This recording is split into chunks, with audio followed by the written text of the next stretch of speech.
So far in this introductory week, we've talked about the title, the mechanics of the Daily Spark, the permanently non-monetized nature of the social media chat, plus the fact that I might monetize additional services when the time is right, but that they will obviously be opt-in only, the notion of storytelling, and finally the underlying framework of connection and the use of the tribe metaphor as a vehicle to get us there.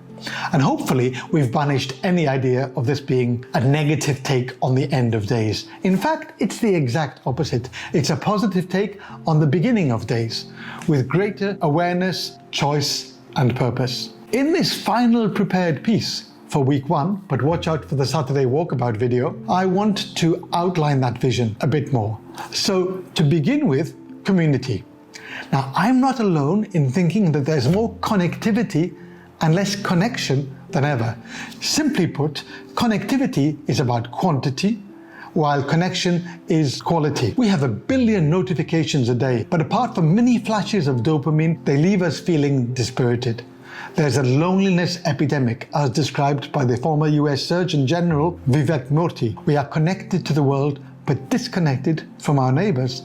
Meanwhile, his compatriot Jonathan Haidt has written a book called The Anxious Generation, growing up dependent on the wrong use of social media. Why wrong? Because the suicide numbers are going through the roof, especially amongst young men. Haidt explains and examines how social media has weakened social capital, trust in institutions, and shared stories vital for democracy.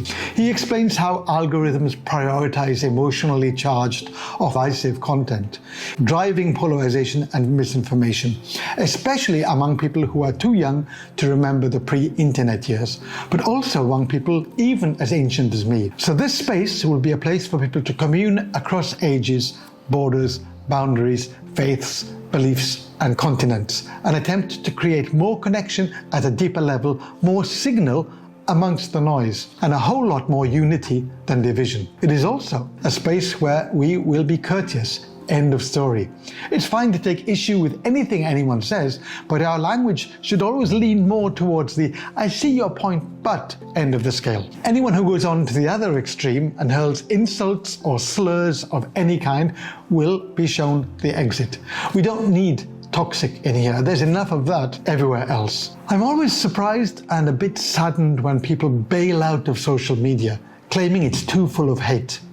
Sure, I can imagine it can be found, but it's up to us to cultivate our gardens. I've been doing this for nearly 12 years now, and sure, I've had people hating me for various reasons, but apart from that, I've hardly ever seen any hatred around in all that time, because I don't look for it. I don't move towards those circles. You'd be surprised how easy it is for a group to coalesce around courtesy when boundaries are set.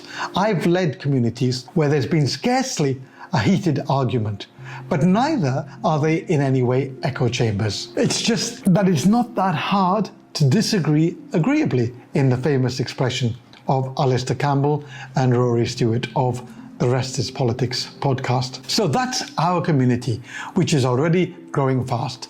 But what about the rest of the world? You can see us as a grain of sand, a drop in the ocean, or you can opt for the metaphor of the longest journey beginning with the first step.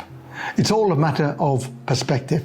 I'd rather see this as a minuscule force for good than be overwhelmed by all the bad shit going down. I have a strong feeling we'll reach 1 million people in the fullness of time.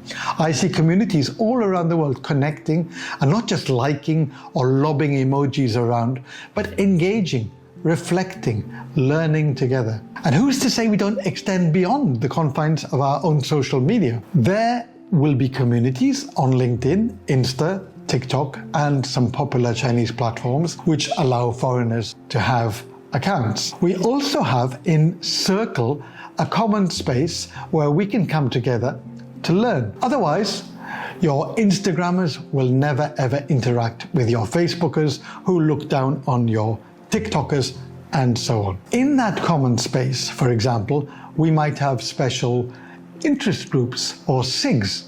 What about all the mothers in the group? Or the people struggling with mental health? What about those exploring spirituality, football fans, the religious, or cookery lovers? The possibilities are endless.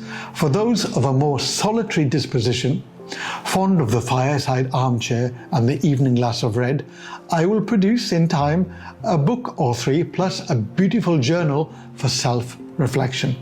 And then what about that frightening space known as real life, where there be dragons and living, breathing human beings? Meetups in cities are a distinct possibility, or even people flying in to meet in some happening European capital. I've done it before, and lo, it was good. It was very good. Moving on to the people not even in the community, we can begin to think in a tentacular way. It's in my plan to approach schools and language schools and offer them material for use, complete with lesson plans, and let's not forget translation faculties, as long as they continue to exist, and to work with ambassadors across various nations to help in this endeavor. Then think of all the reading circles in the world where people are struggling to finish a chapter, let alone a book, for their monthly meetings. Could they not use also some much shorter pieces and come together in their own local tribes, again with guidelines? I've even got ideas for sets of playing cards for reflection, for couples, for individuals, for families, and for fun nights out down the local bar. It's all about bringing people together, not around me, but around each other, turning connectivity into connection. And if 700 days to live can serve as a conduit for that and create spaces where that becomes possible, then I will have done my work. So there you have it, a modest little ambition to change the world for the better, one honest conversation at a time. I hope you'll join me in this adventure and keep spreading the word now that you know what we're about. If you love anyone truly and deeply, you'll want them to be part of this.